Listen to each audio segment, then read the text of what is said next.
Hey, welcome everyone. Thank you all for joining. My name's Dan, and today I'm going to be talking to you about some of the ways in which real-time and immersive technology are changing the way that we learn and communicate. Now, while I would kind of love to sit here and discuss all the potential use cases for these innovative technologies, I hope by showing you just a few concrete examples that we'll be able to discover more areas where real-time technology can be utilised today to solve real business needs.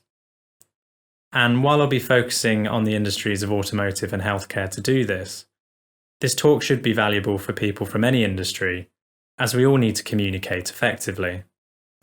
So before we begin, I'll give you a brief overview of my background, where I've been using Unreal Engine now for over 11 years. Starting out in the games industry, I worked on several titles for Microsoft, before deciding to found my own game studio, where we created this VR game. But it was about this time I realised the profound impact that real-time technology would have on other industries. I joined the VFX company Framestore, who, as well as their Hollywood movies, are well known for this shared VR experience, where they took a school bus of children on a field trip to Mars. During my time there, I worked on multiple interactive installations for the automotive industry, as well as conducting research and development for Magic Leap, which culminated in this multiplayer experience for Air New Zealand. Now as technical director at Cassette, I get to help businesses overcome their training and communication challenges. And as a global immersive production studio, Cassette creates real-time applications for enterprise, with a special focus on augmented and virtual reality. But what do the businesses that Cassette help have in common? Well, within enterprise, we can think of communication as having three main purposes: to inform, persuade, and direct. After all, most of the time we communicate in business, we are seeking a behaviour change in the recipient. Whether that's to convince a consumer to choose a certain product or service, or to improve an employee's job performance, we're all looking to influence somebody's actions. But to do this, we need to make sure our message can be heard, understood, and retained. We'll be looking at some real-world examples of how this can be done in practice across two very different industries. First, we'll be looking at the automotive industry and how car brands are having to reimagine themselves in an era saturated by information. We'll then be turning our attention to healthcare, where important 21st century skills, such as empathy and abstract reasoning, are incredibly hard to teach. But throughout this talk, we'll see how real-time and immersive technologies are ideally suited to face these challenges. So to begin, let's look at the profound transformation happening within the automotive industry. In the next 10 years, the cars that are built, the companies that build them, and the way consumers use them will all look significantly different. The cars of this decade will be shaped by three key themes. They'll be green, convenient, and safe. Concerns about pollution are driving an industry-wide change in the way cars are powered, and we are already beginning to see electric replace the internal combustion engine. The world's growing cities are becoming more heavily congested, while ownership costs are rising, yet cars sit unused 95% of the time. This creates opportunities for businesses who can more efficiently match cars with the people who need them. And reducing accidents has long been an industry priority, but an ageing population is increasing the need for safe transportation. Now, there are many trends emerging to meet these demands, but perhaps the most transformative is self-driving cars. The emergence of autonomous technologies is reducing the need for drivers to take direct control of their vehicles, and the less time drivers spend driving, the more time they have to interact with onboard technology. This is set to redefine the driving experience and transform the car into a place for media and communication. Now, while this area alone offers vast potential for interactive real-time content, I promised we would focus on the present So I'd like to turn our attention to how the technological changes happening to the car are also significantly changing the companies who make them, and how real-time technology can help them make this transition. As driverless cars could radically change our relationship with car ownership, we are seeing the automotive industry moving beyond car sales to a larger ecosystem of mobility. And it's this transition from products to services that is driving the industry to be more customer-centric. In essence, we're seeing automotive companies evolve from being car providers to technology providers. And the competition to lead this change is coming from companies both inside and outside the industry. Traditional car companies are now having to compete with technology giants such as Uber and Google. So how does all this affect how car manufacturers communicate to consumers? Well, car companies are already reshaping their image to fit into this new landscape. But to do so effectively, they need to educate the consumer on the opportunities to come. Consumers need to be made aware of how these future products will improve their lives, to not only create the demand for them, but so that as these developments progress, they become associated with their brands. Consumers also need to be reassured. Consumer research conducted by Money Supermarket found 55% of drivers would feel less safe with automated cars on the road. So education is going to play an important role in influencing the perception of autonomous technologies. So now let's take a look at an example of how real-time technology can be used to achieve this. When BMW and Magna approached Cassette to create an immersive space at the Formula E, we were asked to educate consumers on the future of autonomy. The Formula E was an ideal location to engage consumers, as it gave us the opportunity to create an interactive and memorable experience. Conventional advertising, such as print and television commercials, aren't particularly well suited to convey this type of complex information. But an event, such as the Formula E, gave us a captive audience. And not only that, we were easily able to identify a common interest. In this case, race cars. So we used the Formula E as an accessible way to bridge into teaching about the future of autonomous driving. The technology and innovation that goes into improving Formula E race cars eventually filters down to electric cars on the road.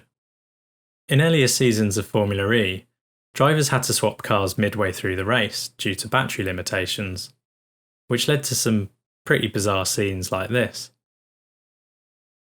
But with improvements in battery life, energy transfer, and fast charging technology, the vehicles can now race for the full 45 minutes and top speeds of 174 miles per hour.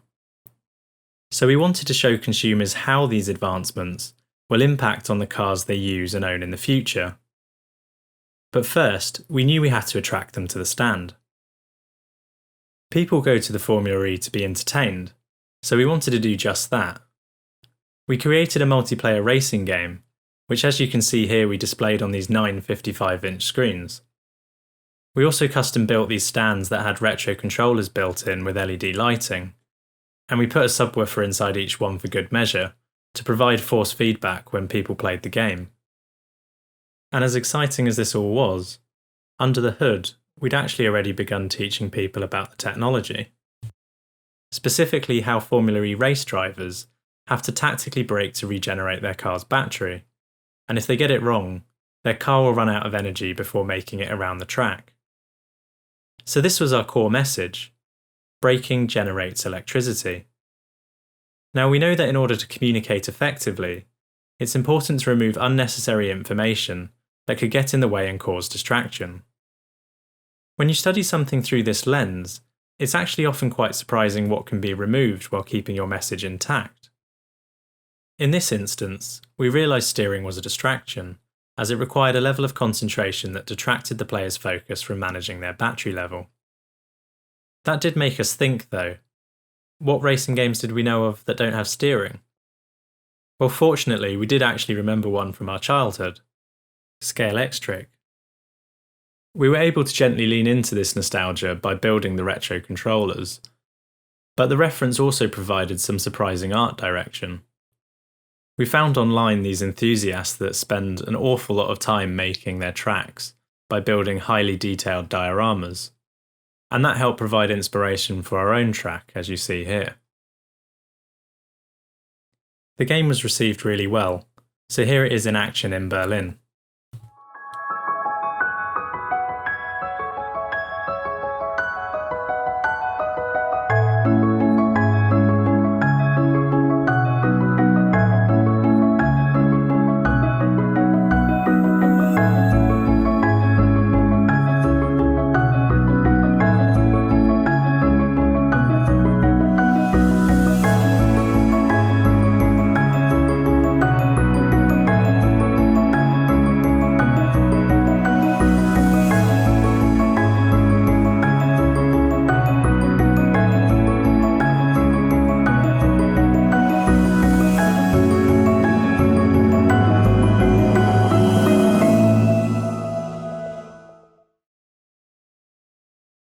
So the racing game provided a hook that not only generated excitement, but also introduced people to some of the newer technologies behind these vehicles. This acted as a bridge to teaching them more about the future of mobility. The journey to fully autonomous self-driving cars will be a gradual one, and at each step the driver will give more control to the vehicle. These are known as the 5 levels of automation. Features such as cruise control and steering assist, to self-driving on motorways, and then on to increasingly more complex environments and weather conditions. Our brief was to teach consumers on the technologies that will make this all possible. Technologies such as radar, infrared, ultrasonic, and LiDAR. Yet this was a complex amount of information. So we felt it was important to show these technologies inside the context of somebody's normal day, as research shows us that people are better able to understand new ideas when it relates to existing knowledge or experience. It also helped demonstrate how these technologies will affect their lives and made the content more engaging. The content was displayed on these tables, and as people approached them, it would invite them to place a 3D printed car onto the screen, revealing an environment and giving the illusion of the vehicle driving down the road. This was done using object recognition, and if you let me geek out for a little bit, I'll just give a brief explanation of how it works. While a lot of other object recognition technology uses cameras, this is something a little different. The screens were recessed into these tables, with a glass perspex sitting on top. On the bottom of the glass was an imperceptible layer of foil. Electrical signals get sent down the foil, and when users place the 3D printed car or tap the glass with their fingers, these electrical signals get interrupted. And from that, we're able to detect the location and rotation of the car. So despite making these tables really fragile, it did open up some really interesting possibilities. We knew the information we were trying to convey was quite dense, so we wanted users to be able to explore the content at their own pace. Using object recognition, we were able to do this in a compelling way by using the location of the car to choose what to learn about. For example, when the car pulled up to a crossroads, you could turn left to learn about one subject or right to learn about another.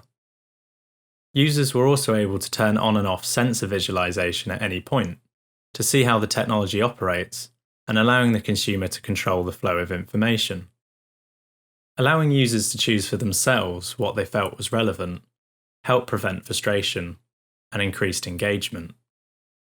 So let's take a look at it in action.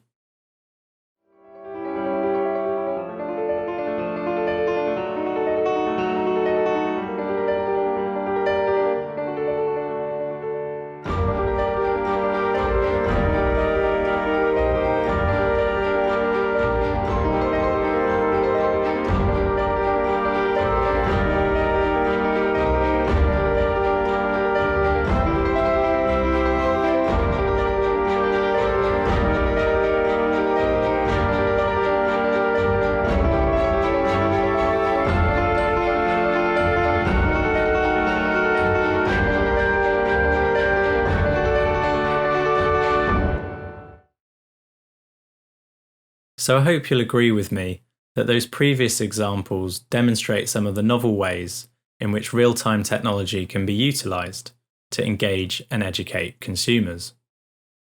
And with Unreal Engine, we were able to go from concept to delivery in under 10 weeks. But we all know, due to COVID-19, that the nature of events has changed for the foreseeable future. Cassette have created a virtual event platform to offer a digital alternative for events that have either been cancelled or will have to run at limited capacity. At last year's Goodwood Festival of Speed, Cassette and TRO won awards for this stand that we created for Mini, so we decided to revive it in digital form. We created this virtual tour, where users can walk around and interact with the stand. We can also have hosts present to people who visit the website, to show them around and answer their questions. From public events to work conferences, we're now working with several clients to deliver these experiences, to keep events accessible in the current climate. But we are also seeing an increased interest in newer technologies, such as augmented and virtual reality, which are really beginning to open the door on a world of new possibilities, to teach and train people more efficiently and effectively. Companies around the world are starting to turn to immersive technology to solve real-world business needs. From remote collaboration to employee training, there is a huge potential to be realised. But one area where this potential is being realised today is the healthcare sector, where there is a pressing need for people to practice skills and test their judgments in a truly safe environment. Even before COVID-19, healthcare systems the world over were facing unprecedented demand. In the UK, the Nuffield Trust estimates that the ageing and growing population alone could mean another 17,000 hospital beds in the next 2 years. And that's just hospital beds. The number of doctors, nurses and other staff needed to meet this demand will also need to be trained. On top of this, healthcare needs are also increasing in complexity. A report prepared for the AAMC projects that by 2032, the United States will lack as many as 23,000 surgical specialists. Training through virtual reality offers novel solutions to many of these challenges.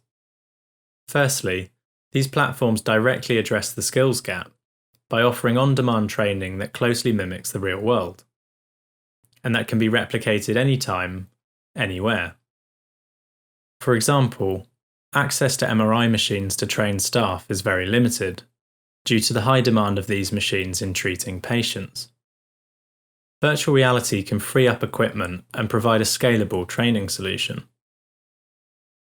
It can also increase expertise. Many of the most serious medical problems are extremely rare, meaning that a doctor must often work for years before encountering them and building expertise in how to recognise and treat them. VR makes this expertise more attainable. Its ability to present immersive, realistic situations in a scalable and repeatable way gives doctors the opportunity to build expertise on conditions before they see them for the first time in real patients. VR can also offer the ability to learn in new ways, not only simulating what a doctor might see, but presenting it in more detail. For example, a cardiologist could see a heart defect, not just from symptoms or test results, but as a 3D model, allowing them to peek inside the heart and understand the problem more deeply and how to treat it more accurately. And lastly, it drastically reduces the cost of failure. A virtual world is a much safer place to make errors. But beyond all these advantages, VR training has also proven to be more effective than traditional learning methods. A randomised controlled study on training surgeons showed a 230% improvement over traditional training methods. Trainees who had used VR completed the procedure 20% faster and completed 38% more steps correctly. University of Maryland researchers conducted one of the first in-depth analyses on whether people learn better through virtual environments. The team used the concept of a memory palace, where people recall an object by placing it in an imaginary physical location. This method which researchers refer to as spatial mnemonic encoding, has been used since classical times, and takes advantage of the human brain's ability to spatially organise thoughts and memories. So what does this mean in practice? Well, when we see something familiar, the brain predicts what will happen next. When the brain has no practical experience of a situation, the reaction will be based on information stored in the memory. In a simulated environment, the brain is seeing and doing exactly what is required. It's not filling in the gaps. So it's easy to envisage how practicing surgical procedures could improve muscle memory. But what about soft skills? Could VR be used to help diagnose and treat patients? Well, scientific research shows us that emotional events are remembered more clearly and accurately, and for longer periods of time than neutral events. The immersive and realistic environments we can create in VR gives us the opportunity to use empathy as part of the learning experience. And this image you're seeing here is from Epic's Digital Human project, which shows just how close real-time technology is getting to real life. And with that ability, we were able to create much more emotive experiences. Cassette has created a simulator to train healthcare professionals to diagnose patient symptoms or side effects, introducing clinical deterioration and time pressures to simulate the urgency and pressure found in the real world. The platform can be adapted for a wide range of scenarios or conditions where a patient needs diagnosis and treatment in a medical facility, and is being used today by some of the world's largest pharmaceutical companies to train doctors in treating cancer. A particular use case I'd like to talk about in more detail is CAR-T therapy. CAR-T therapy is specifically developed for each individual patient and involves reprogramming the patient's own immune system cells, which are then used to target their cancer. It's a highly complex and potentially risky treatment, but it's been shown in trials to cure some patients, even those with quite advanced cancers. By using our system, doctors were able to practice in a lifelike environment, increasing their confidence in treating the side effects of CAR-T therapy, and with the ambition of increasing the availability of this groundbreaking treatment to more patients. We undertook a study to see how effective this form of training was, and 79% of respondents rated the experience as either very or extremely helpful. 94% expressed their interest in receiving more educational content in this format. Now, there is one other major advantage to training in virtual reality that I have yet to mention. Beyond simply improving how well learners retain information, VR-based training can help correct learners when they make mistakes. Instead of experts having to sift through data to tell a trainee where he or she went wrong, the system itself can determine likely causes of error and offer up the best strategies for avoiding those errors in future. And on top of this, we can record everything the trainee does in a much more detailed and automated way than traditional training methods, allowing us to gain new insights into the effectiveness of our training. Cassette's training platform, Pathway, is built on an industry-standard e-learning specification, which allows us to capture data and analytics from a wide range of experiences. We are also able to integrate this data into existing learning management systems, so that training outcomes can be evaluated inside a business's ecosystem. So these are just some of the ways in which real-time technology is being used within enterprise today. And in the next few years, I'm sure we'll see real-time continue to offer novel solutions to age-old problems. But what's becoming increasingly clear is that this is a powerful new tool for improving communication and is empowering businesses to deliver cost-effective and measurable training at scale. So thanks again for listening. I hope you can join for the live Q&A, but if not, feel free to send me any questions by email, and I hope we can chat soon. Thank you.